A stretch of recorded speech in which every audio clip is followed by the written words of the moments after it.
Well, hello, welcome again to a reading through of 2 Corinthians. I got up to chapter 10, verse 7. I was going to do a fairly short section because the latter part of chapter 10 is particularly hard, and I want to do it slowly and carefully. So this next section is just to kata prosopon blepete. Now it's not clear whether this blepete is indicative or imperative.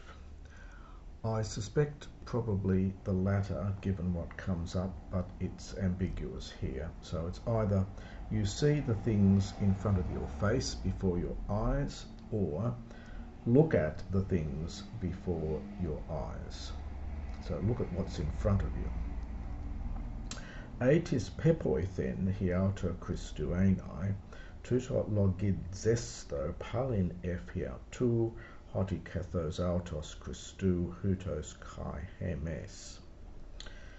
For if someone trusts or is confident, this is from pepoitha, it's perfect in form but present in meaning. It is connected with patho. But it's a standard word in Koine Greek, pepoitha, I am confident. Paul uses this word quite a bit. So if someone is confident in himself, literally to be of Christ, it's an expression meaning to belong to Christ, let him reckon this again in himself, literally. So it's, to paraphrase it slightly, it's something like, let him remind himself of this.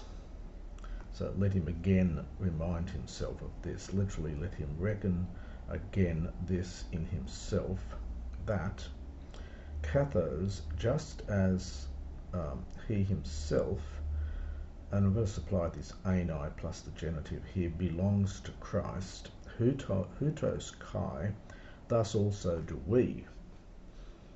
So just to do that bit quickly, so if someone is confident that he belongs to Christ, then in himself, then let him reckon this, let him remind himself of this, that just as he belongs to Christ, thus also do we. Ean te, and the te is in brackets there, ga perisoteron tit kaukesamai, perites exousias hemon, heis edoken hokurios es oikodomen, kai uk es katharesin resin humon, uk iskun thesamai.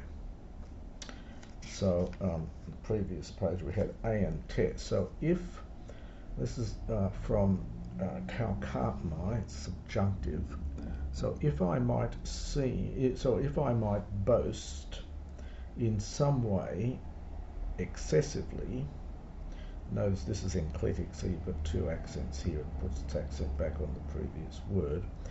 So for if I might boast in some way excessively, we might say rather excessively, perites exousias hemon, regarding our authority.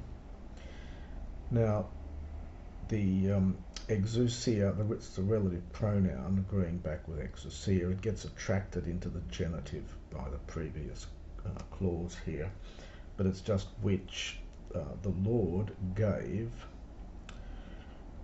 eis oikodomen, for building up and not for your pulling down, not for your destruction. So if all that is true, uk iskun thesamai, I will not be put to shame. So the verb is iskunamai, and this is a passive form. In the passive it has the sense of to put to shame, or to be put to shame. So I will not be put to shame. Hiname doxo hos an ek phobein humas diaton epistolone. Now often with hina, you've got to supply something before it. It's something like, I say this in order that. or I do this in order that, or I say this in order that. Now, doxo is an aorist subjunctive from docio.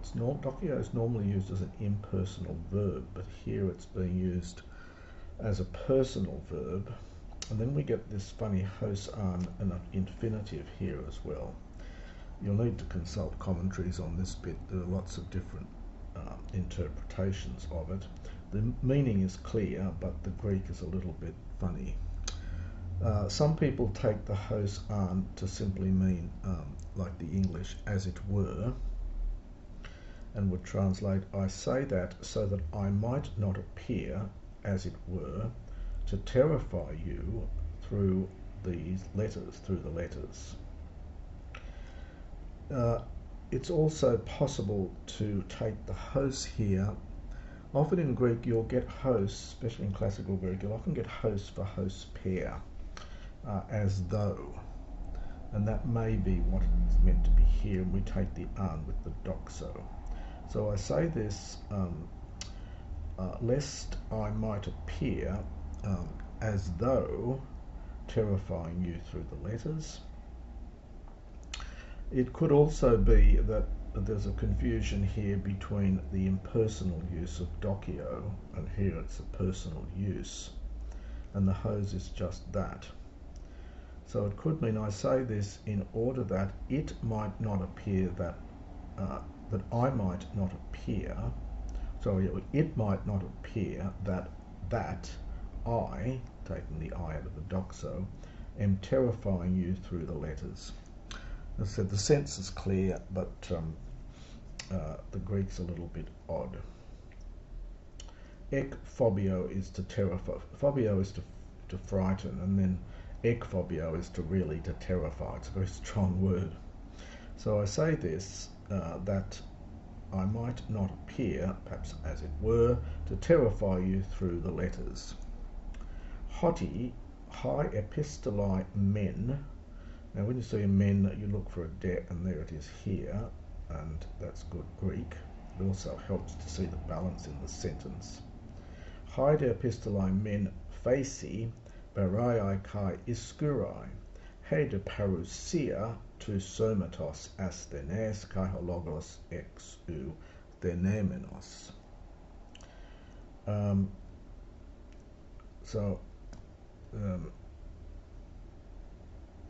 It's something like because, or perhaps that. This is really, again, explaining what he's doing here. So, in other words, well, it's really with Farsis. So they say that, but they put the hoti first.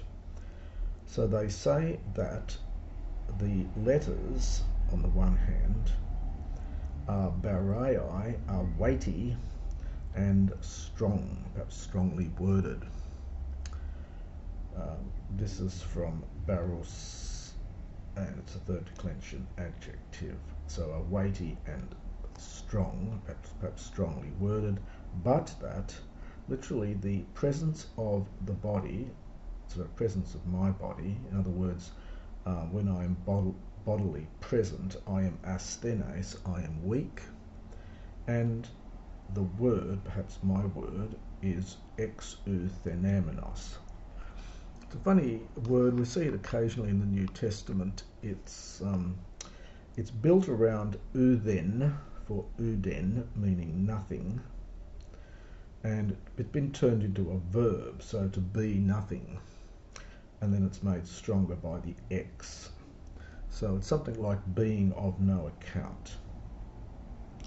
So just do that bit again. So they say that the letters, on the one hand, are weighty and strong, perhaps strongly worded, but my physical presence is weak and my word is of no account.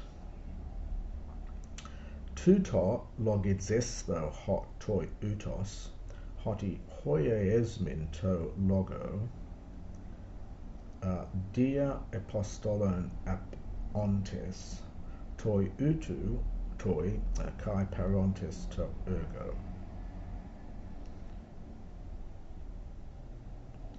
And now we get hoios and eutos, these correlatives here, they say, understand that they say from up here, they say that it's something like being absent, ap ontes from ap ami, so being absent, we are such in our argument through the letters.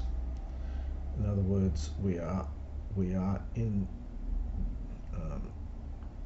so being absent, we say one thing, or we are such as in our argument by means of our letters, and being present, we are such in our action. So just, it's a bit awkward there with this. So so let such a one reckon this, that it's just as we are, really, such as we are in our argument by means of our letters when we are away, we are such also when we are present in our action. Slightly awkward verse there. So such as we are when we're absent, thus we are when we are present, is the sense of it there. I'm going to, it's only a short section because the next section from verses 12 to 18 are particularly difficult, and I wanted to do them in a separate recording.